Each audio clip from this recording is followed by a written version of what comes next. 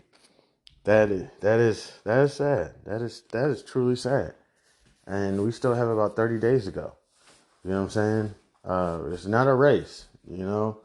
And then the car break-ins thing, yeah. So, when you see all this information coming together, I mean, it makes you say, okay, there's no way that we could really truly be having a bullish market. You know, when they're trying to push, like, is the bull market coming back? It's like, there's not going to be any investors around in a few months. No. And trust me, would I love a good bull market right now? Hell yeah. What have I been doing? I've been selling short calls. You know what I'm saying? I would love to, I'm not even going to sell a short call. I'm just going to go ahead and let it ride. Or I'll sell the short call at something ridiculous. So let's say, for example, let's take NVIDIA, for example. It had a wonderful quarter three earnings, but however, the sentiment didn't seem to match um, the earnings report. I gotta look. I forgot what it was. They made a certain amount in billions, 13 billion or something. But everybody's concerned about the China thing. So let's take NVIDIA for example. It's trading around approximately. I forgot what it was last at, like 490, 498. Let me see. NVIDIA ticker 487. Okay, so let's just say NVIDIA decides that it wants to go on a bull run. That's crazy. The way that it reacted, I want to say Friday, but the way it reacted yesterday, Wednesday. Today is Thursday, November 23rd. It's approximately 1 p.m. And I got to get ready to start watching some football. But let's just say, for example, the market had a different reaction and it went on a bull run. 485. Now they're saying, oh, the quarter three earnings at NVIDIA is crazy. Riding this wave up, right? Riding the wave up. If it was at 485 and I want to ride this bull run, I could sell a call somewhere stupid like 560, right? If it gets to 560, I'm okay with my earnings. Go ahead and sell it, right? Or I could just say, you know what? I'm not going to keep playing with these short calls. I'm just going to go ahead and let the market do what it do. It looks like it's on a bull run. If I really want to do something to, I don't know, try to, increase my gains, maybe I start doing some call spreads or something, where I essentially, I don't know how to do it, but I don't know. What do? You sell a call. Oh crap. I'm trying to think. Closer to the money. I think you sell a call closer to the money, and then you buy a call further, away from the money, further out of the money, but not too far away. Like five, like one leg, so let's just say, for example, I sell the short call at like 560, something ridiculous. On this NVIDIA example, it's at 485, but it's going on a bull run. Now it's at like 510. It's running up to 525. I got my short call at 560. I don't know, probably like 30 days out or something. So I put it at 560. Then I'm going to go ahead and put my long call at like, I don't know, like 565, 570, something like that. You know what I'm saying? And that way, I can go ahead and sell that short call. The long call may not make no money, but I can just go ahead and close the whole position. But if it happens to go on a tear, then my long call should be making some money, and then I can just, I guess, kind of capitalize. I guess if you wanted to go on another route, you could do like a put. What would this be? What is it? A bull? Is it a bull put spread? I believe it's a bull put spread where I would sell a put closer to the money, and then also buy a put a little bit further from the money. So for example, let's take the NVIDIA 485. I'm bullish on this. So I want to go ahead and sell a put. I'm going to sell the put at, you know, I don't have my computer in front of me, so I don't have all the stats. But let's just say it's at 485. I'm bullish on it. And I put the short put at I don't know, 75 or something, but closer to the money, closer to the market price. And then I would buy a long put, further away from the money. So if I got it at the short put at, let's just say, I don't know, 465 or something. Then I buy the long put at like 455, something like that. So the market goes up, my short put should be making money than my long put, but then I can just close the whole position, So, even still in the bullish market, could still try to, maneuver, some things, freak some things to try to make some money. But for the most part in the bull market, who knows? I got to experience it, see how it react. But for the most part, I'm going to say that I'm just going to go ahead and let it ride. Just let the underlying ride. And if I want, sell a short call here and there, pick a price and say, if it gets this high in the next couple of months, I'm okay with selling it. So yeah. In the most part, the one thing I was really excited about this year was this. So I forget what people say. It's like sell in May and stay away or something. So from years on top of years, I was a long-term bullish investor, which is nothing wrong with it. But I mean, there were so many dumb things I was doing that I'm pissed off about. I'm like, do you know how many years? Because what happens every year? What happens every year here? I don't even got a B.A.R.F. That's the whole thing with House of B.A.R.F. I'm supposed to be having a B.A.R.F. with y'all. I don't got no hard stuff, but I got some, what's this? Some mango passion fruit from Langer's. I'm struggling right now. Okay, so that's why I'm drinking the Langer's. Langer's is like the cheapest juice I can find at the store. Oh crap! I just spilled some on the floor. Damn it. So let me get some of this mango passion fruit. I like to put some ice in it. I like to water my juice down because juice for me is way too sweet, but I still like juice. So what was I just? I can't even remember what I was just talking about.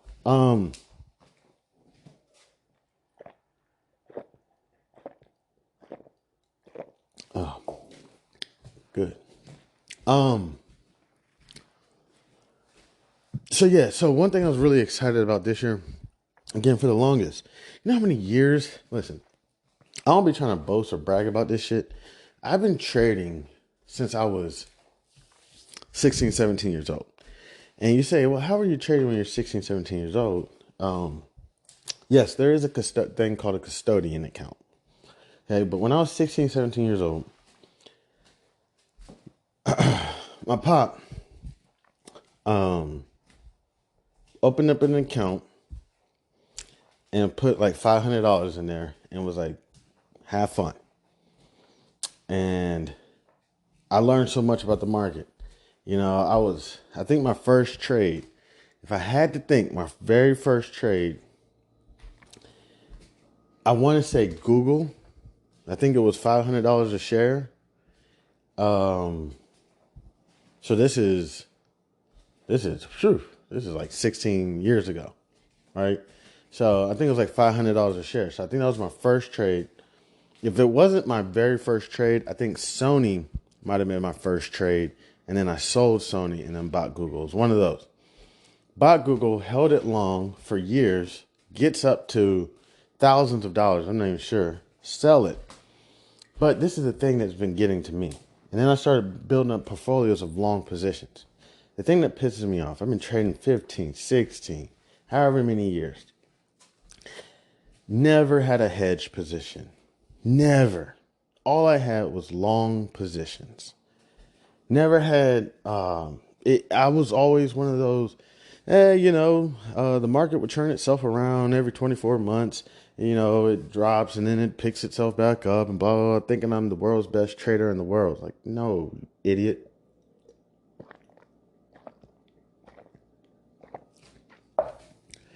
When you buy the stock, just hedge your position. Just hedge it. And then this is the other thing. Then rebalance. And listen, this is not advice. I'm not a financial advisor. I'm not a tax advisor. I'm just a bum that has no job and just enjoys doing this shit. But have the hedge in. Put the hedge in. And then go in and rebalance it. Put the hedge in 400, 700 days out if you want to. If you know you're not going to pay attention to this stock for 700 days, go ahead. If you get the underlying, right? You get the underlying. You buy a lot of the underlying. 100 shares is a lot. If it's like a different number, like 125 or 150, that's considered an odd lot because it's not a lot. It's like, so essentially it's like, I don't know, one of those pallets at the warehouse that you put whatever you put on there, peaches, banana, oranges, whatever you put on there. And when they know that, that's a pallet, and then they start wrapping it up. It's just like that. A lot is 100 shares. You don't be seeing no pallets with like, they're lopsided or anything. They're all pretty much the same size. They stack them on each other. That's how you work with the stock market. You get lots. If you get something like 101 shares, 102, 125, you have an odd lot because you can't trade options on that. If you have 125 shares, you can't trade, 125 options or something. You can only trade one option on it. So if you have 100 shares, you can sell one call contract or whatnot. And it also depends on your eligibility with your broker, which I'm experiencing because I'm broke. So one thing is, you get the underlying of a stock, right? You could definitely get a long call way out of the money, but I'm not even going to touch. Or you could even buy a long call way in the money, days and days out, however you want to play it. But let's just say you got the underlying. You got 100 shares of the underlying of XYZ. Almost immediately, unless you're just like, I'm gonna wait a couple days. For some reason, or I'll wait a couple months for some reason, I think it's going to go on a bull run or something. I'm just going to wait before I put the hedge in, which I would still say put the hedge in. All you're doing with the hedge is essentially cutting your losses. So if you made 20 grand with your hedge, you may have made 17 or 15. Boo hoo. Okay. On the other end, this is the difference between us long, bullish investors. On the other end, can you imagine the amount of abuse we take when our stock drops substantially? We sit there and tell ourselves, oh man, I guess I'll just hold on to this stock for another 2 years, or we'll sit there and start trying to do DCA. Now, even long, and bullish investors know about DCA, dollar cost averaging. We know about that. We're like, okay, I guess I'll just have to keep buying more shares of this company until my cost basis kind of lowers. So we have all these strategies that it's like, man, and then we don't even go in and rebalance. We don't rebalance for 4 years because we're like, well, I thought I was supposed to be holding the stock long and blah, blah, blah, blah, and it's like, man, this is like, oh man, over the years, I cannot imagine how much I could have done so much better. But this fall, right? Markets are doing okay, neutral. Amazon's doing fairly okay. Boeing, I don't even know what the hell happened to Boeing.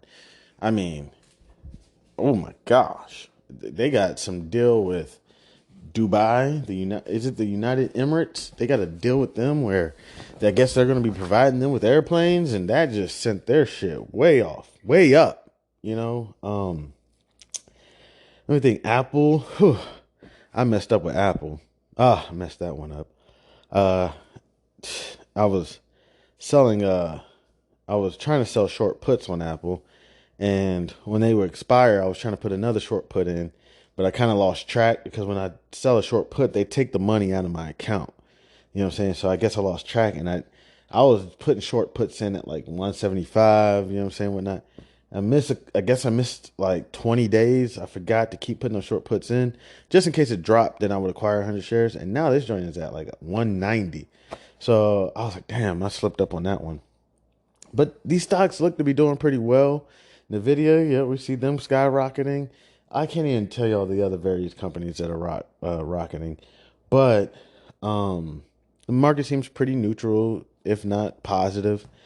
Um, but for the most part, if from my experience, around this time is when the market just seems to do bad. It's just like I don't know what it is. 2017, 2018, 2019, the whole year going well. I'm feeling like I'm a baller. I'm like, oh shit, I'm over here. My portfolio looking good. You know what I'm saying? you know when people's portfolio looks good because it's quiet. Nobody's talking about the stock market when they doing good. They just, oh, yeah, doing all right, doing all right. They got 50, 60% in one of their stock holdings, like they're just keeping it quiet. Um, but like, yeah, just, you know, um, not doing too much, but then around like October, November, December, the market just seems to like, in my personal experience, just seems to go down. Wells, this is the huge difference. Um, this year, been working on my trading, but the difference is, again, I'm jobless. Most people can't do this in their normal life. You're probably just going to set, your hedge months out. But this year, I've been kind of staying on top of it. So when the market is supposed to be going down, um, I'm still bringing in a little bit of money here and there. So my portfolio isn't really like crashing. You know what I'm saying? Like putting in a short call, right? Short call is a bearish position. Essentially, you're wanting the market to go down. Putting in a short call, right? Um, so with my eligibility, all I can really do is covered calls for the most part. Sometimes you can freak some things, or you can I guess get away with some things. But let's just say for the most part, covered calls. Um, the covered calls, they just keep expiring worthless over and over and over. So yeah, your underlying is going down, but you're collecting these premiums, which is, so if you're down 10%, you may really only be down 7, 6, 5%. It doesn't show, it doesn't show in your underlying. You know what I'm saying? So you kind of got to keep track of it. But you notice like, oh yeah, but I forgot I made $70 there, I made $20 there, I made $50 there. You know what I'm saying? So you're really not all the way down. And then when the stocks begin to turn around, you know what I'm saying, then you're doing pretty well. Your overall balance is increasing. You know what I'm saying? So you do this enough, I mean, you find yourself bringing in an extra probably few $1,000s a month. You know what I'm saying? And this is in a bearish market, a bearish to neutral market. So this is one thing that I'm really excited about this year, and another thing that I'm really excited about going into the next year. There's no more like crises. You know what I'm saying? I mean, there's going to be crises, but there's no more like if I'm in the market and a crisis happens, a lot of times back in the day, not even back in the day, just a year ago, for me, I was just like, well, I guess this means either I gotta sell all my stocks and put my money in cash, or I gotta just take this beating, just get ready to take this whooping. Nah, not no more, not no more. Now, easily, if it's gonna hop into a huge bear market, and I don't really want to sell my underlying, which I could, then I could just go ahead and sell a short call. In the money. You know what I'm saying? Just sell it in the money. Or, and then if that short call in the money doesn't get assigned, then I collect that premium. This is in a bearish market. Or I can go ahead and just do, let me think, a bear put spread, where essentially I buy a call closer to the market price, and then I sell a put, further out. And that way, if the market goes down, I got this long put in there, and if it goes up, then I got that short put in there to help me out. Mitigate. If I could say, anything about the market now, with my experience in trading, what we're trying to do is mitigate losses. If I could say, so if the market crashes, and we all experienced this during COVID, the market crashes 50%. A bank or accounts that had $150,000 in it, $500,000 in it, came all the way down to like 375, to 75, whatever it was. They dropped tremendously. So instead of dropping now 50-60%, you may just be down, who knows, 10%, 15%, 20%. One thing that I'll say to people that they don't really understand, I could be wrong, there's nothing like having a $1,200 loss in your account and having a hedge that made $600, and you close out that hedge, take that $600, and now that $1,200 loss is $600 loss. You look at that $600 loss, you be like, like, okay, because you see that $1,200 loss. I mean, because sometimes what happens is the market just takes a tremendous churn. Something we may have missed. We may have missed that the earnings were coming out. We may have missed, whatever it is, piece of news that just came out. Anything. Next thing you know, you got your hedge in. I mean, this happened to me not too long ago. I was trading on a Gap, and Gap was at like $13. Tried to get the underlying, got a lot of the underlying. Actually I got a couple lots, but got a lot of the underlying. Let's just say I was at 13, set the short call at like 17. You know what I'm saying? And the shit ran past 17. So there's gonna be times where it's like, oh shit, what just happened? Like, damn, I just completely botched up that play. But I mean, it's all good though. You know what I'm saying? Like, it's all good. So there are going to be those incidents that they happen. I mean, if you stay on top of it, you can do your best, but you can't stay on top of everything. There's times you're going to miss things, but at least you have that hedge in place. And then you can also go in there and rebalance. If you're like, you know what, I got that hedge in there that's for, 180 days out, 300 and some odd days out. Let me go ahead and just check it out. Just check it out. See how it's doing. I mean, if your hedge is down, 100%, 200%, 300%, I mean, it may be time to go ahead and reevaluate that. You know what I'm saying? And easily, I don't know, you could easily try to roll it or something. And we'll get into rolling. I'm not an expert on rolling, but essentially you could just try to, roll the position, But yeah, yeah. So it's pretty good. And then again, getting there and rebalancing. The rebalance part is, so you got a long stock, right? You're long in a stock. You got a long stock. You,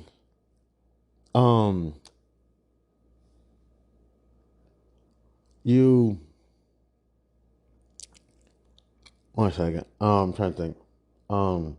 Let's say you got a long stock, and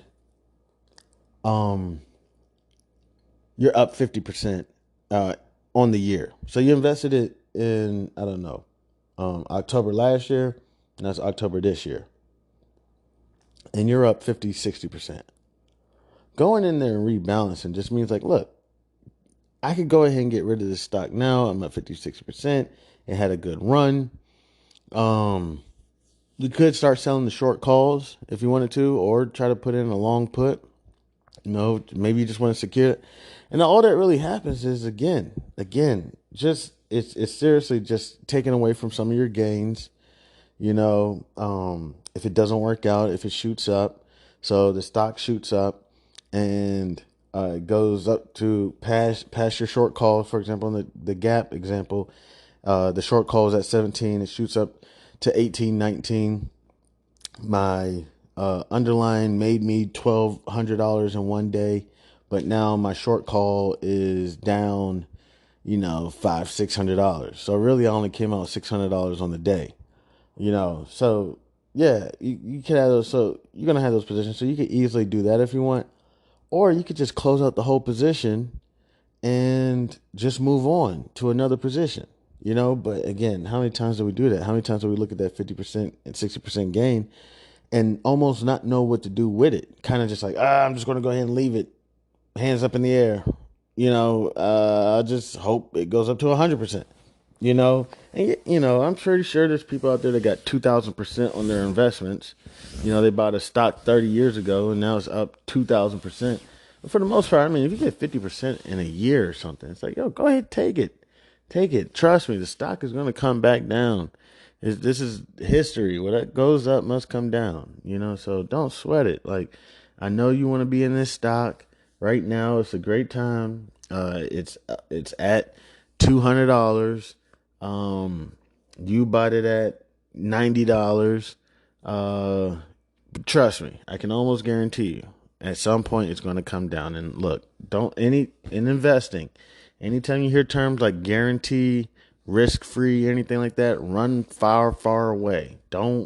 Anytime anybody tells you in investing, this is risk-free or this is guaranteed. So I don't want to say I can guarantee you that this stock is going to drop, because actually I kind of had an interaction with a guy who went off of that method that the stock was going to drop. I think it was Tesla. This was like a year or two ago. Tesla shot up, I don't know, from 1,000 to 2,000. It was something crazy. So this person decided that they were going to put in a long put on Tesla at the height. And then the joint shot up some more. You know what I'm saying? So again, don't ever take but at some point down the line, I can almost guarantee the stock is going to come down. I mean, look, you could also use things like Bollinger Bands and Keltner channels. They show you yo, this is the balance of the stock. So it had those wonderful runs, but overall, this is the balance of the stock. This is what the stock basically does. You know what I'm saying? I've been talking for an hour. Usually I stop it about here, but what I can go ahead and do is, I'll throw in a little advertisement, and I'll just keep going for just a little bit longer. You know what I'm saying? But give me 1 second. So I'm going to go ahead, take a quick break. I want to thank anybody and everybody who decided to stop by, kick it with your mans. I appreciate it. I'm Chanman, and this is House of B.A.R.F.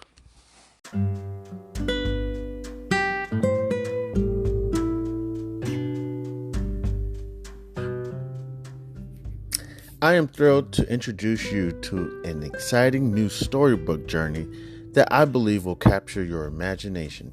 Allow me to present Langston Mankson's Kool-Aid Stand Adventure, a compelling short story that promises to transport you to a world of interest, excitement, and learning. The title of the book is Langston Mankson's Kool-Aid Stand Adventure by Chandler Hayes. In a world of colorful imagination and captivating stories, a new children's book has emerged to empower our young minds with crucial life lessons, life skills, and financial literacy. Langston Mankson's Kool-Aid Stand Adventure is a cheering short story written by a talented Black author who understands the importance of equipping our youth in the early stages of life with the tools they need to navigate the realm of money, savings, and smart choices. Meet Langston Mankson and his imaginary best friend, Zonky, a pink elephant, two curious souls who embark on an adventure around the vibrant landscape of Wichita, Kansas, where Langston Mankson sets out to accomplish multiple goals and is met with obstacles that he must overcome. Langston Mankson and Zonky discover valuable lessons of talking about finances in the home in order to gain knowledge. Langston Mankson, with a little bit of confidence, the guidance of supportive parents, the help of community members like Mr. Tiller, and his imaginary best friend Zonky, Langston Manxton learns about the value of money and how to save, the importance of making thoughtful spending decisions, the significance of thinking outside the box when met with challenges with money, and the joys of sharing with others. Through relatable experiences and engaging storytelling, young readers are introduced to the fundamental concepts of money, such as earning, saving, and spending responsibly. Langston Manxton set savings goals, teaching children the importance of planning for future needs and dreams. The book celebrates diversity and the different perspectives on money, shedding light on its role in different people's lives. The characters' interactions emphasize the joys of serving others, the gift of sharing, and making a positive impact in their community. The pages of Langston Manxton's Kool-Aid Stand Adventure come to life with vibrant illustrations. The colorful and imaginative visuals not only captivate young readers, but also enhance their understanding of complex financial concepts. Langston Manxton's Kool-Aid Stand Adventure is coming soon to bookstores and online realtors. It is a must-have addition to any child's library, fostering essential life skills while sparking the joy of reading. Empower the young minds in your life with the gift of financial literacy and imagination. Join Langston Manxton, Zonky, family, and friends on their extraordinary journey of running a drink stand to set them on the path of a brighter future. Your opinion means a great deal to me. I would be honored if you would consider exploring Langston Manxton's Kool-Aid Stand Adventure and sharing your thoughts. Your feedback could play an invaluable role in shaping the future of this project. If you have any questions, comments, or would like to discuss the book further, please don't hesitate to reach out to me. Your support in spreading the word about Langston Manxton's Kool-Aid Stand Adventure would mean the world to me, and I deeply appreciate your consideration. I am a passionate advocate for financial literacy. Me, Chandler Hayes, and am excited to join the community of storytellers. With a background in finances, I am driven to inspire children to embark on their own adventures of learning and discovery through the power of literature. Langston Manxton's Kool-Aid Stand Adventure is a heartfelt endeavor to promote financial literacy in a fun and accessible way. As a Black author, I'm committed to providing children of all backgrounds with the tools for success, and I am proud to contribute to a more financially informed generation. Thank you for taking the time to explore this advertisement, and I look forward to the possibility of sharing this extraordinary literature adventure with you. Please feel free to contact me. You can reach me at the email c287gph@gmail.com. All right, thank you. Warmest regards. Have a great day. God bless. Yo, what's good? It's Chanmanhouseofb.a.r.f. So, thank you to everybody who decided they want to come back, kick it with your mans. I really should just pull my laptop out and we could just go over some stuff. But I really don't feel like doing that right now. Okay. So, excuse me. Let's just, let's break down a few of these terms. I was going over a bunch of stuff, previously. Oh yeah, real quick on the last topic.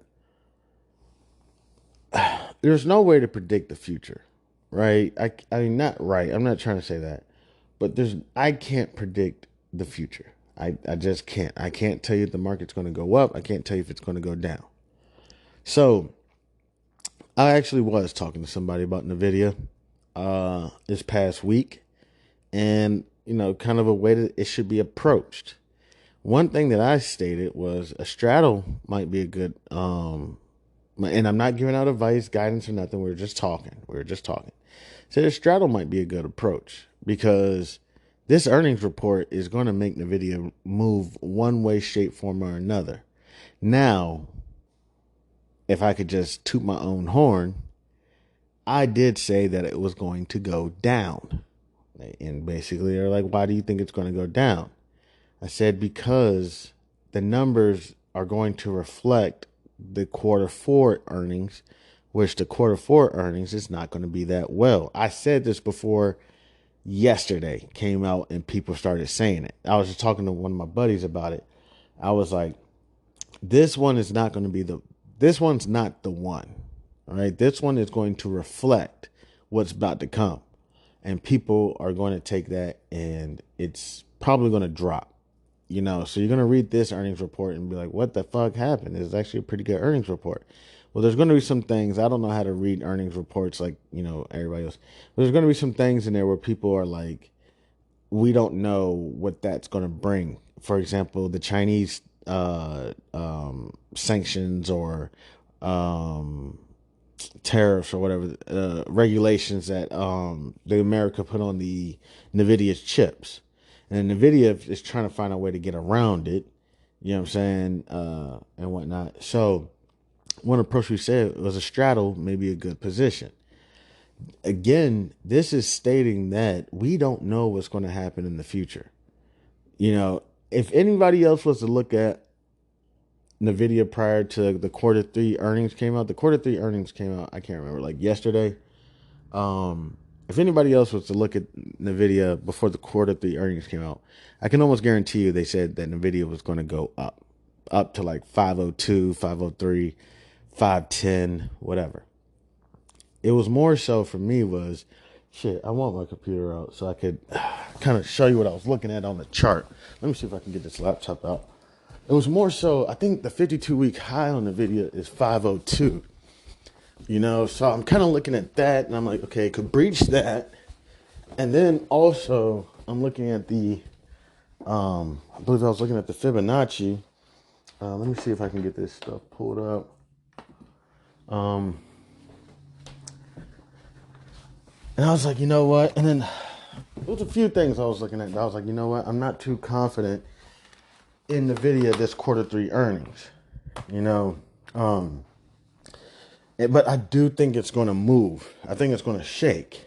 So one way to approach it was the straddle, where essentially the straddle, you purchase a long call at the money and a long put at the money. And what I mean by at the money is, I guess we got to kind of break this stuff down. So, at the money just basically means it's at like the market price. So if the market price is 200, I'm going to buy a call at damn near close to 200 as I can. And then I'm going to sell a call. I'm going to buy a put, as close to 200 as I can. Then I'm going to buy a call as close to 200 as I can. In that way, I know it's going to move from this spot. It's not going to sit still. Okay, it's going to move. So that was one approach we were kind of talking about. The other approach was acquiring the underlying and selling a short call. And I believe that was more so the approach that they took. Now, again, not advice, not anything, just talking, and not guidance, nothing. And I believe that was more so the approach that they took. So when they put their short call in, they were prepared to get assigned because their short call was in the money. Like NVIDIA shot up and put their short call in the money. Now, there's no way to predict the future, right? We're just talking about that. There's no way to predict the future. I can't tell you what the future has to hold. So, oh goodness, what is that?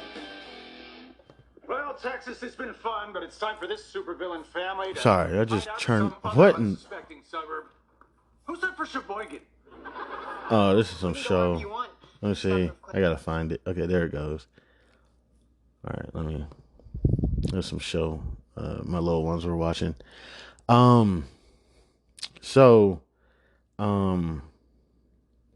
Again, no way to tell which way the market's going to go.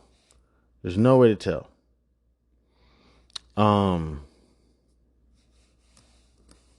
So it was kind of like, hey, so, and I just talk about this stuff with people. Again, please don't take it like, I'm trying to give advice or anything. This is just entertainment and education.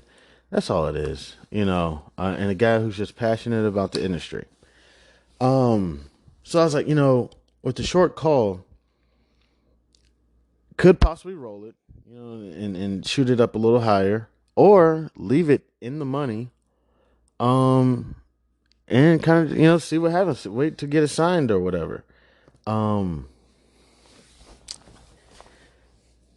believe that they left the short call where it was. So I was like, okay, left it. And it was like, again, let's not try to predict the market. We're not sitting here trying to predict the market. I can't sit here and tell you, look, the market's going to go up. Okay, Nvidia's going to shoot up. You see how long? Here, bro, give me 1 second. I'm getting myself some more mango passion fruit juice from Langer's. Poor man's juice. I'm doing okay though. I'm blessed. Because of some of the disgusting stuff that I've been going through, I had to pull out the Bible. You know what I'm saying? That's what happens. They say, man, that's what God does. When you're going through some of the worst stuff in your life, God's putting you through it so it'll bring you closer to Him. Because all this time, you've gotten further and further away from God.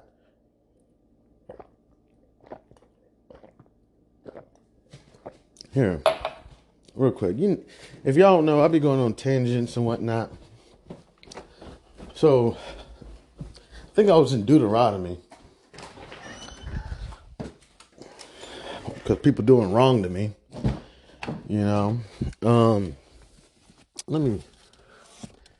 I kind of want to go over this with y'all real quick. So if you're, oh, damn it, just ripped my Bible. And this is a children's Bible, something I like to go back to when I don't really feel like reading King James and whatnot. And I know people always say, well, why would you water down the word? It's like, dude, because sometimes my brain just don't feel like dealing with King James. And I just want to get my youth Bible out and just read, So I'm in Deuteronomy. There's people doing wrong to me. And this is a podcast. So just give me some time. And we're going to get back to the market. So if I could just share some of this with y'all. This is Deuteronomy chapter 10, verse 12. Fear the Lord. And now, O Israel, what does the Lord your God ask of you? But to fear the Lord your God, to walk in all his ways, to love him, to serve the Lord your God with all your heart and with all your soul, and to observe the Lord's commands and decrees that I'm giving you today for your own good. Oh, that's a question mark. Wait. I don't think I read that right. Love your God with all your heart and with all your soul, and to observe the Lord's commands and decrees that I'm giving you today for your own good. Okay, that was a question. Is this for your own good? To the Lord your God belong the heavens, even the highest heavens, the earth and everything in it. Yet the Lord set his affection on your forefathers and loved them, and he chose you, their descendants, above all nations as it is today. Circumcise your hearts, therefore, and do not be stiff-necked any longer. For the Lord your God is God of gods and Lord of lords, the great partiality, and accepts no bribes, shows no partiality, and accepts no bribes. He defends the cause of the fatherless and the widow, and loves the alien, giving him food and clothing. And you are to love those who are aliens, for you yourselves were aliens in Egypt. Fear the Lord your God and serve him. Hold fast to him and take your oaths in his name. He is your praise. He is your God, who performed for you those great and awesome wonders you saw with your own eyes. Your forefathers who went down into Egypt were 70 in all. And now the Lord your God has made you as numerous as the stars in the sky. Chapter 11. Love and obey the Lord. Love the Lord your God and keep his requirements, his decrees, his laws, and his commands always. Remember today that your children were not the ones who saw and experienced the discipline of the Lord your God, his majesty, his mighty hand, his outstretched arm, the signs he performed, and the things he did in the heart of Egypt, both to Pharaoh king of Egypt and to his whole country, what he did to the Egyptian army, to its horses and chariots, how he overwhelmed them with waters of the Red Sea, as they were pursuing you, and how the Lord brought lasting ruin on them. It was not your children who saw what he did for you in the desert until you arrived at this place, and what he did to Dathan and Abram, sons of Elab the Reubenite, when the earth opened its mouth right in the middle of all Israel and swallowed them up with their households, their tents, and every living thing that belonged to them. But it was your own eyes that saw all these great things the Lord has done. Observe nothing, all the commands I am giving you today, so that you may have the strength to go in and take over the land that you are crossing the Jordan to possess, and so that you may live long in the land that the Lord swore to your forefathers to give to them and their descendants, a land flowing with milk and honey. The land you are entering to take over is not like the land of Egypt, from which you have come, where you planted your seed and irrigated it by foot as in a vegetable garden. But the land you are crossing the Jordan to take possession of is a land of mountains and valleys that drinks rain from heaven. It is a land the Lord your God cares for. The eyes of the Lord your God are continually on it from the beginning of the year to its end. All right, so I'll go ahead and get ready to stop there. And I'm not exactly sure. I kind of just opened up the book and got there. So just reading that, I'm assuming that's the part where I guess Moses is walking the people through the Red Sea. Or he's reading them their commands. So I just wanted to touch base with that. I don't know. It just came to me, and I was just like, you know what? I just, it's just on my mind. Just on my mind. I just want to touch base. I don't even know why I did that, but so it happens sometimes. I go on tangents and babble and ramble, and that was just good for me because with everything that's going on, seriously, just people doing wrong, man, just wrong. I just got to be able to keep my head cool, and stay strong in my faith, in my belief. I have been losing track sometimes, and I'm not trying to say anything, but like even surrounding myself with people who may not be as believers. They talk about being evenly yoked. Man, that stuff, I'm starting to realize how kind of true it is. And I've learned that yoked is essentially the thing they put around bulls' necks when they, trying to, harvest or whatever. And if you have, two bulls, I guess, that are not evenly yoked, I guess it's kind of hard to have them to keep going, keep harvesting. So yeah, and all this, even trading, I just try to make sure my words, my thoughts, and everything I do. And when I do try to make sure that I try to put God first, keep my head clear. It's nasty, man. It's nasty the stuff that can go on, but sometimes it's just nice to be like, man, if I just stay faithful and everything, God's gonna work things out for me, and all this is going on for a reason that's bigger than me. I can't tell you the answer to that. But same thing in the market, right? I'm going to try to bring this back to the market. You keep your head cool, you know what I'm saying? And also, there's nothing wrong with praying to God before you start trading, or, just, hoping that God, takes, you know, takes lead on your thoughts, on your words, on, whatever it is. But even so, with things like, let's go back to the stock market. So I just got NVIDIA's chart up, and, just kind of talking about the hedging of a position or rebalancing, whatever. So again, not being able to tell what the future is going to bring, right? I can't tell you that. I don't know at all.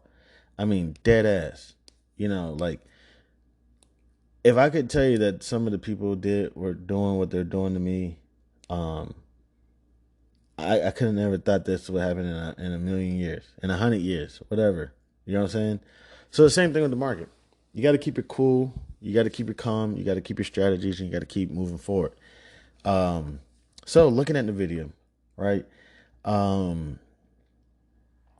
If you were to look at it over the last 20 days, whatever, let's just say even year. Let me take out the year chart.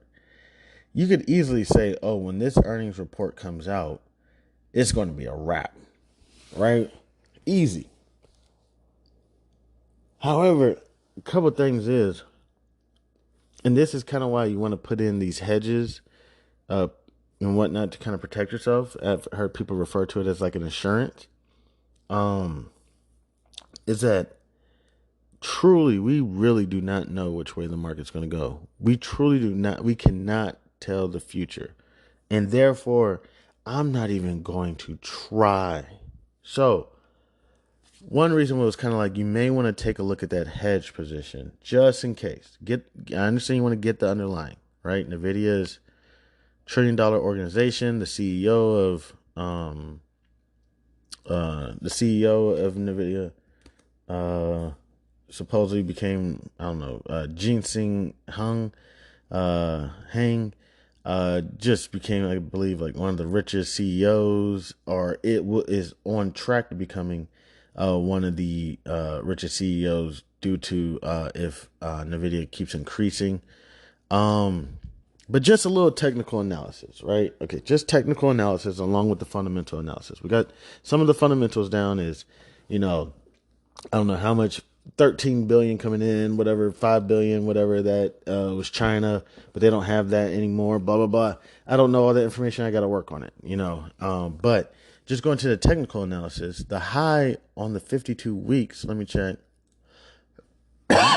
excuse me, is 505.48. You know what I'm saying? So,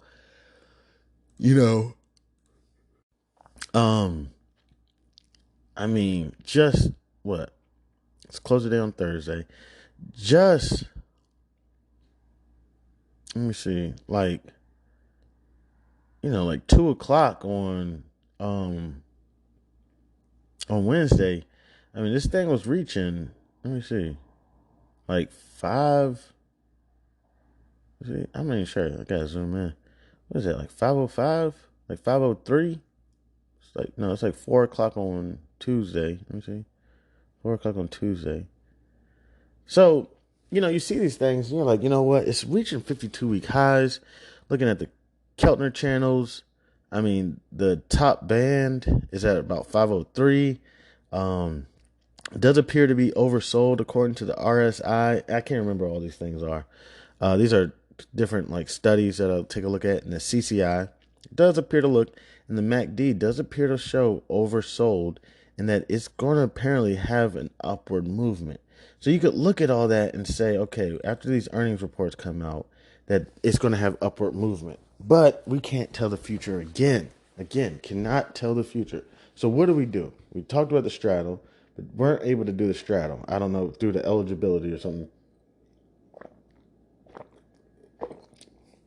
So what's another way we can approach this? So another way to approach it was purchasing the underlying and selling a short call. Comes Wednesday, short call gets in the money, taken over, shoots up. I don't know where the short call was at. I don't know, like 480, 490, something. I don't know. I don't know where they put it at, but if they got the stock, I don't know, like, I don't know.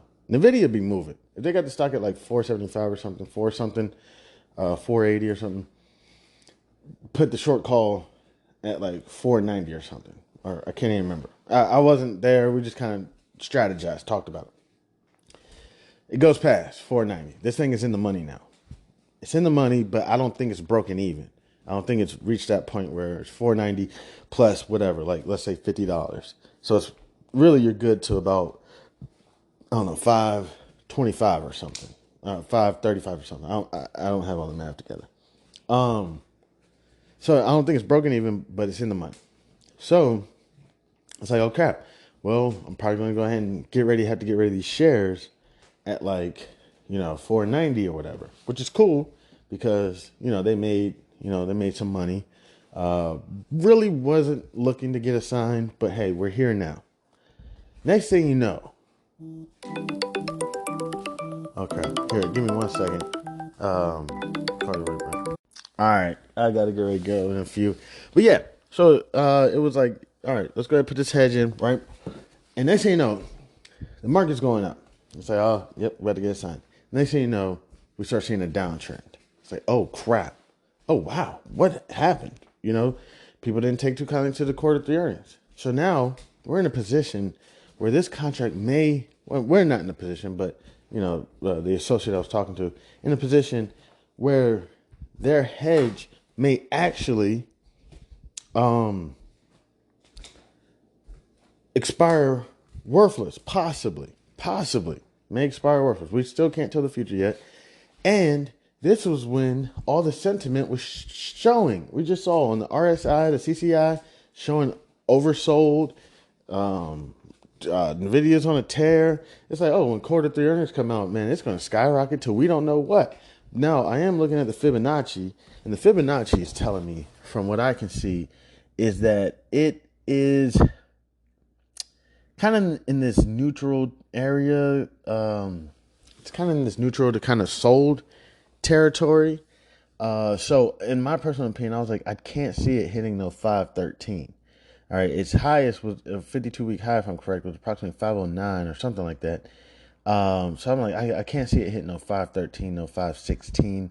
If it does, it's going to be amazing. We have no idea where it might go. I mean, if you really look at this NVIDIA chart, I'm going to go look at the 3-year chart real quick. If I look at this 3-year chart, I mean, seriously, if this thing breaks I'm going to say like 535 maybe. This thing breaks like 535, and we could really see this thing start hitting like $655 and whatnot. But I was like, I'm not sure if it's going to hit 513 anytime soon, especially with the sentiment and everything that's going on. So it may just be a good opportunity. I know this sounds crazy. Seriously, at the time I was like, I know this sounds crazy, but it may be a good opportunity just to make sure, because I already had experiences with companies like Paramount and JetBlue, where, I had a couple experiences. JetBlue. I said, oh man, it may be a good opportunity to get JetBlue at like $7. The very next day, dropped down because they lost their contract to with American Airlines or something. Very next day, very next morning, boom. Dropped down tremendously. It happened, I believe, with Paramount as well. And there was another company. I did it again. I was like, crap, I didn't put the hedge in. You know what I'm saying? So I was like, just may be a good opportunity to put that hedge in. Now, it's very possible, and let's just say that they sold the contract for, I don't know, these NVIDIA contracts are crazy. They be like $5,000 and whatnot. They're absolutely insane. But let's just say they sold the contract for, I don't know, $1,000 or $2,000 or something. And it may be 30 days out. It may be, December, end of December, and maybe beginning of January 2024, February 2024. So that's the other thing, is the time as well. But now this contract, we have no idea, could expire worthless, collect the premium. Now, yes, the stock is going down. However, the stock goes down $1,000 and you make, $2,000 on your short call, then you're like, okay, cool. My underlying's down, $2,000. However, my short call made me $1,000, so I'm only down $1,000 for real, for real. And I'm gonna go back and sell another short call, and this is just, and still have the underlying. If I had to compare, the underlying is like buying the house, okay? And the housing market is doing what the housing market is doing. However, if you could sell contracts out there for somebody to buy your house, and if, whatever the contract is, let's say expires worthless, it doesn't meet the goal, then you get to keep that premium and you still have the house. Okay. And eventually one day you may get assigned where you put the price at a certain price and somebody says sold, boom, and you get assigned and you got to sell the house. And you're like, all right, well, it's cool. I sold a bunch of contracts, made a bunch of money. The market did well. So I'm okay. I came out with, 20, 40, $50,000 on top. I was selling those contracts the whole time. I just, I put the price at a great price. Somebody got it. Congratulations. You know what I'm saying? So that was just a wonderful thing about the hedge with the NVIDIA play. It was like great, fantastic. And again, all sentiment, everything was pointing that this is going to shoot up. But again, cannot tell the future.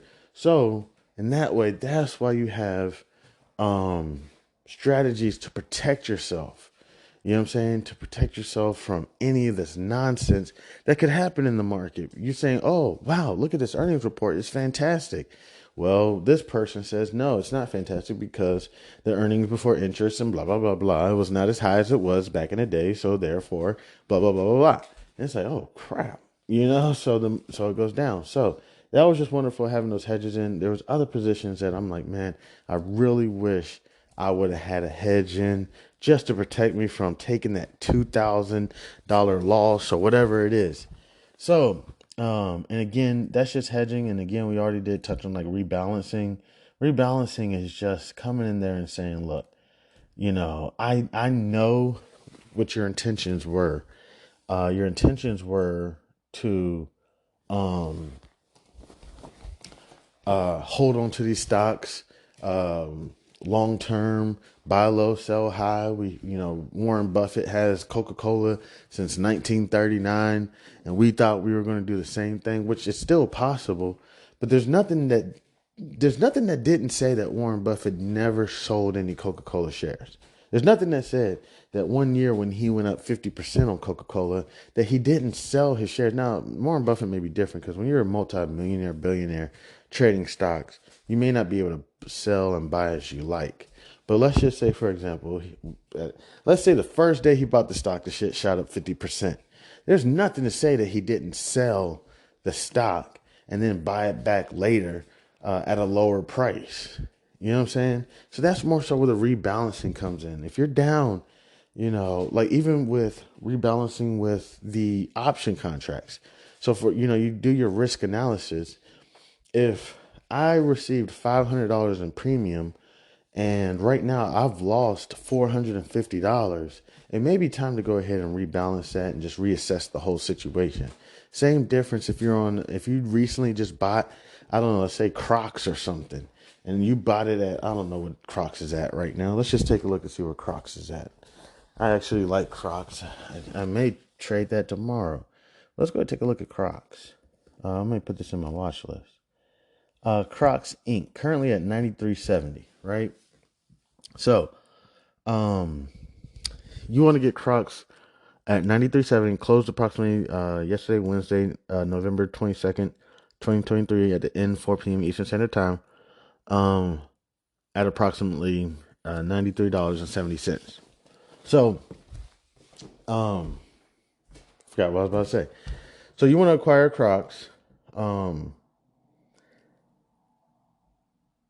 I forgot what I was about to say. And then, I don't know. I think I was just going to say, and then it shoots up. You know what I'm saying? Shoots up to $120. There's nothing wrong with just saying, okay, I'm going to go ahead and, this is what I was going to say. And okay, so you get the underlying 93.70, then you go sell a short call, right? You get premium of, let's just say $500. I'm making this up. I'm not even looking at the options chain. $500. There's a price in there. Once it starts creeping closer to that short call price, you know what I'm saying? So you got your short call, it's at 93.70, and you sell the short call at, I don't know, 98, right? You sell it at 98, and you received a $500 premium. Once that thing starts creeping around 96, 70, or whatnot, whatever it is, 96.40, you may want to go ahead and just reassess the position. There's no need to hold on to the call all the way until it hits 98. Okay, because then next thing you know, it's hitting 99 and it's hitting 100 and it's hitting 120. And now you're down, 500% on, instead of $500, now you got to buy the contract back at $3,500. And it's just like, yo, that was unnecessary. And it was unnecessary. Look, I've done it. I talked about the Gap one. The Gap, the stock was at about 13, put a short call at like 17, came back, stock was at like 18. I said, oh shit, what happened? What did I miss? Quarter three earnings, fantastic, through the roof. Happened right under my nose. You know what I'm saying? Had another buddy. It was Boeing. They got the underlying, I can't remember around what. Let's just say around like 190 or something. I can't remember what they got. Maybe even lower than that. Like 180 or something, 170 or something like that. And put a short call at like 200 or something. Next thing you know, the shit is past, or they put it at like 190. They put it at like 190. Got it at like 165 or something. Can't remember. Put the short call in at like 190. Next thing you know, they come back and the shit was at 200. The underlying was at 200. And I was like, what happened? Again, the deal with the United States of Emirates, whatnot. You know what I'm saying? And if a little bit more attention was paid to it, which you could say, well, then I'm just going to go ahead and put in my sell limit or whatever, my buy limit. You know what I'm saying? Yes, very possible. That may be a good way to approach it as well. So in that way, you got your limit order in. You don't got to worry about nothing. But in this case, the limit orders weren't in. Just thought maybe you could pay attention to it daily and just, try to see how it goes. But once it starts getting close to that short call price or whatever, that short put price, it's like, all right, let's go ahead and reassess this. That's the same thing with a rebalance, just reassessing. Okay, I know we want to hold on to these stocks and hold on to them forever, try to get $500,000%, whatever. But the thing about that 500,000% is this is going up and down the whole time. You know what I'm saying? It's going up and down the whole T. You know what I'm saying? So you're up 1,000, but then it comes down, and now you're up 250%. Then you're up 500%. Then you're down 100% that whole time. And during that time, easily every 6 months to a year could have just went in there and rebalanced it. Whether it was purchasing more shares, whether it was selling shares, just rebalancing that whole account. And the reason for the rebalancing is there's nothing more painful than what? Than having a holding that's up 50, 60%, and now it's down 50, 60%. And you did nothing. You didn't even sell one share at its height. It's painful. It hurts the gut. It makes you never want to trade again. So one thing that you could do is start taking some cream off the crop. When it's up 50%, have an extra strategy. Start selling, 5, 10% a week. Just taking your gains. Just taking those gains. And then when you start noticing that, okay, you've taken, and do your cost basis research. If whether you want to do FIFO, LIFO, HIFO, TRIFO, Spec ID. I'm kidding on the TRIFO. Whatever you want to do. And that way, what you're doing is, if I'm using the term correctly, you're scaling your account up. Because you're realizing when you don't take the money, it's called unrealized gains or losses. Okay? When you realize it, you just realized those gains. Now you're sending your account up. That's why you got motherfuckers who have been trading in the market for their whole career at their organization. And by the time they leave, their account has not budged from when they opened it 10 years ago. And that's frustrating. And what's the reason being? One, they didn't have any bonds in there, or even a bond mutual fund or ETF, which at least would have given the interest payments. Maybe they had some dividends in there, maybe not. It could be invested in companies like Disney and Google and whatnot that don't offer dividends, which is fine. And they weren't realizing any of the capital gains that they earned. So one of their stocks or one of their mutual funds went up $200, and they just said, okay, great, it's up $200. Not once did they sell it, try to buy it back at a lower price, nothing. So the account, they started the account off with $40,000. At the end of their career, the joint went to $80,000. And all that was contributions. And the last thing I would like to say besides contributions is, this is off topic. Do not ever get fooled by anybody who's contributing to their account. And I know that sounds crazy. It didn't come out right. That's not the way I wanted to say it. So people will truly believe, even myself, for example, there's going to be times when I get money from some type of, let's say, coaching or something or whatever it is. So I'm going to get this money. I'm going to contribute it to my account. So people are going to say, "Oh my gosh, I watched Chan take $20,000 or whatever it is and turn it into $100,000 or $200,000 or whatever it is." Thank God, God willing, I could really use a win right now. But it's like, no. Every year I was maxing out the account. I was putting $6,500 in there annually. Then I was trading.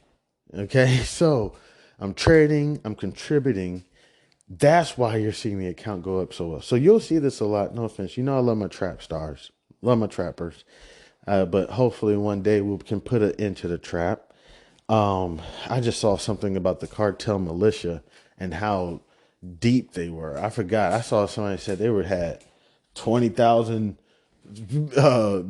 20,000 soldiers or something. It was something crazy. I was like, yo, that's a real fucking army. You know what I'm saying? So even with my trappers, I love my trappers, but a lot of people get the misconception from trappers. Not saying all trappers, but so essentially this is what can happen a lot. It happens with trappers and also salesmen and women. I'm not talking about the corrupt ones that steal money. I'm just talking about the ones who contribute to their business.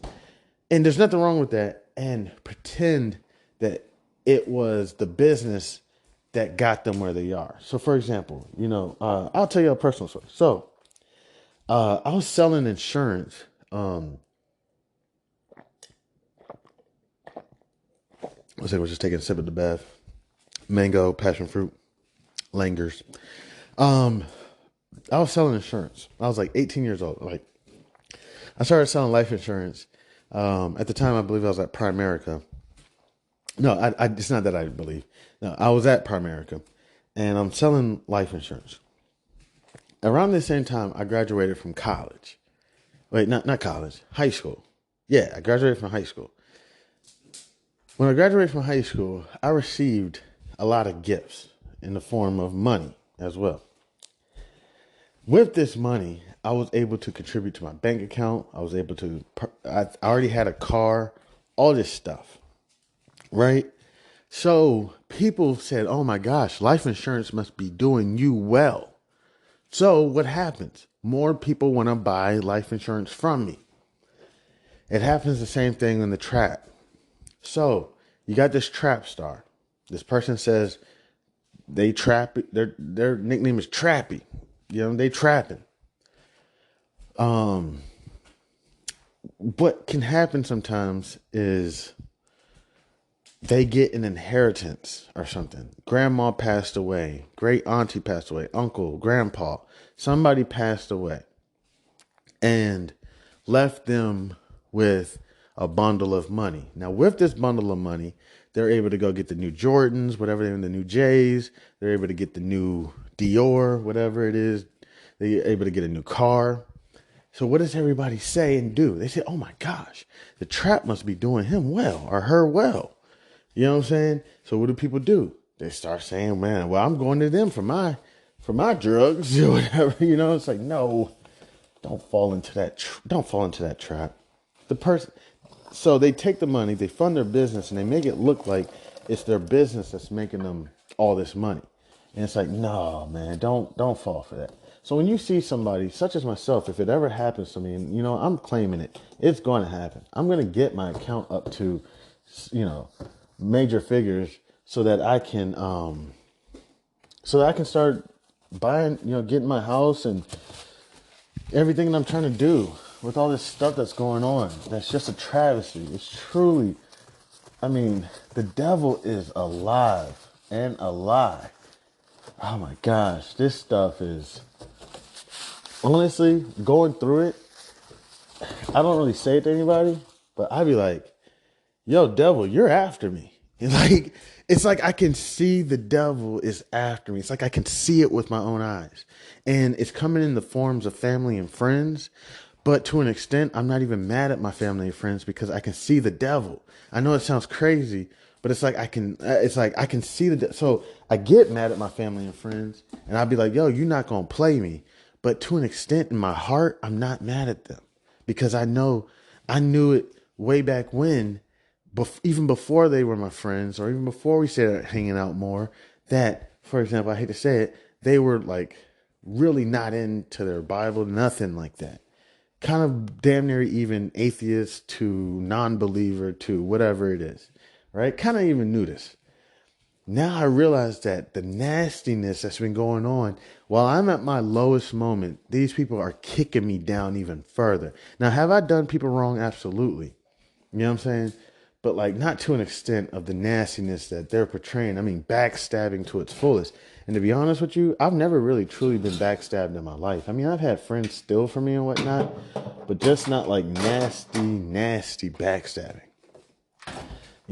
So, I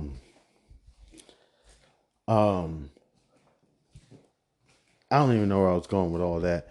But essentially, again, devil is a lie. The devil's out there. Keep pushing forward. I'm going to get these accounts up one way, shape, form, or another. I'm claiming it now. I'm going to be able to pay my bills. Let's manifest it. We're going to be able to pay our bills. A couple things that I said I'm going to work on. I'll even share with y'all right now.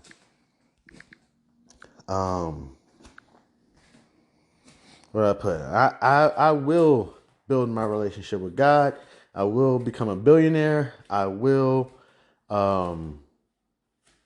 protect my children.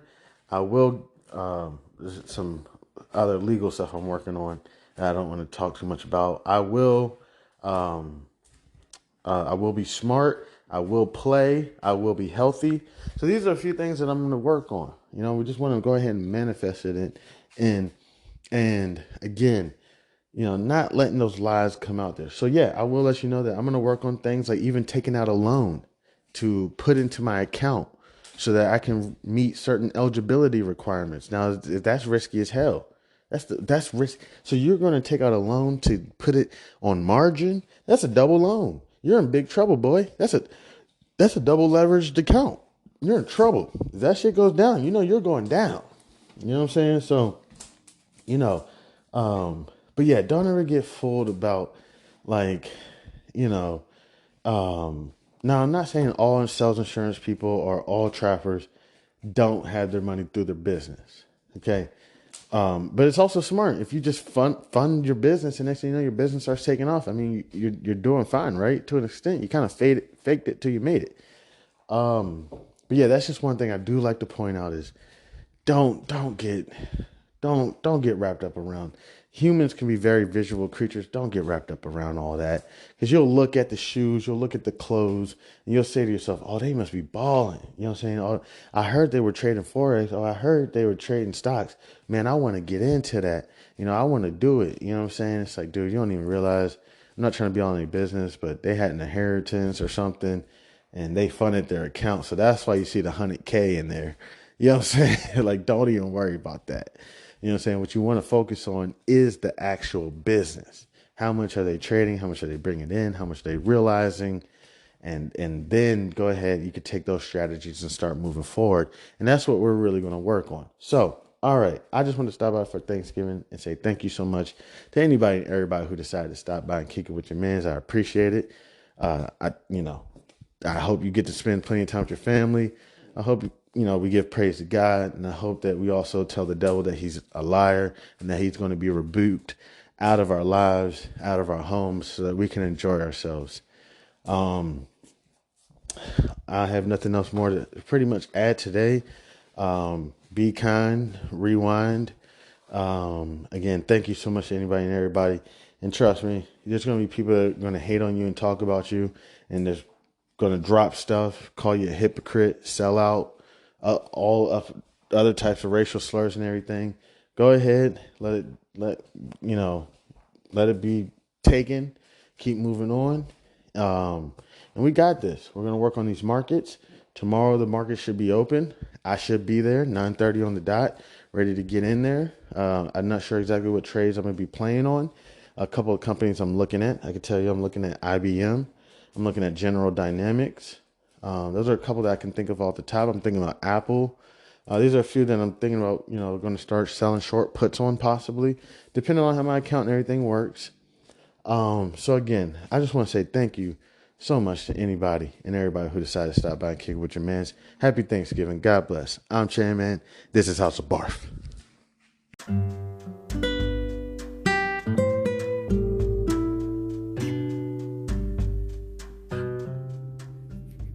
I am thrilled to introduce you to an exciting new storybook journey that I believe will capture your imagination. Allow me to present Langston Manxon's Kool-Aid Stand Adventure, a compelling short story that promises to transport you to a world of interest, excitement, and learning. The title of the book is Langston Manxon's Kool-Aid Stand Adventure by Chandler Hayes. In a world of colorful imagination and captivating stories, a new children's book has emerged to empower our young minds with crucial life lessons, life skills, and financial literacy. Langston Manxon's Kool-Aid Stand Adventure is a cheering short story written by a talented Black author who understands the importance of equipping our youth in the early stages of life with the tools they need to navigate the realm of money, savings, and smart choices. Meet Langston Manxon and his imaginary best friend, Zonky, a pink elephant, two curious souls who embark on an adventure around the vibrant landscape of Wichita, Kansas, where Langston Manxon sets out to accomplish multiple goals and is met with obstacles that he must overcome. Langston Manxon and Zonky discover valuable lessons of talking about finances in the home in order to gain knowledge. Langston Manxon, with a little bit of confidence, the guidance of supportive parents, the help of community members like Mr. Tiller, and his imaginary best friend Zonky, Langston Manxon learns about the value of money and how to save, the importance of making thoughtful spending decisions, the significance of thinking outside the box when met with challenges with money, and the joys of sharing with others. Through relatable experiences and engaging storytelling, young readers are introduced to the fundamental concepts of money, such as earning, saving, and spending responsibly. Langston Manxon set savings goals, teaching children the importance of planning for future needs and dreams. The book celebrates diversity and the different perspectives on money, shedding light on its role in different people's lives. The characters' interactions emphasize the joys of serving others, the gift of sharing, and making a positive impact in their community. The pages of Langston Manxon's Kool-Aid Stand Adventure come to life with vibrant illustrations. The colorful and imaginative visuals not only captivate young readers, but also enhance their understanding of complex financial concepts. Langston Manxon's Kool-Aid Stand Adventure is coming soon to bookstores and online realtors. It is a must-have addition to any child's library, fostering essential life skills while sparking the joy of reading. Empower the young minds in your life with the gift of financial literacy and imagination. Join Langston Manxon, Zonky, family, and friends on their extraordinary journey of running a drink stand to set them on the path of a brighter future. Your opinion means a great deal to me. I would be honored if you would consider exploring Langston Manxon's Kool-Aid Stand Adventure and sharing your thoughts. Your feedback could play an invaluable role in shaping the future of this project. If you have any questions, comments, or would like to discuss the book further, please don't hesitate to reach out to me. Your support in spreading the word about Langston Manxon's Kool-Aid Stand Adventure would mean the world to me, and I deeply appreciate your consideration. I am a passionate advocate for financial literacy. Me, Chandler Hayes, and am excited to join the community of storytellers with a background in finances. I am driven to inspire children to embark on their own adventures of learning and discovery through the power of literature. Langston Manxton's Kool-Aid Stand Adventure is a heartfelt endeavor to promote financial literacy in a fun and accessible way. As a Black author, I'm committed to providing children of all backgrounds with the tools for success, and I am proud to contribute to a more financially informed generation. Thank you for taking the time to explore this advertisement, and I look forward to the possibility of sharing this extraordinary literature adventure with you. Please feel free to contact me. You can reach me at the email c287gph@gmail.com. All right, thank you. Warmest regards. Have a great day. God bless.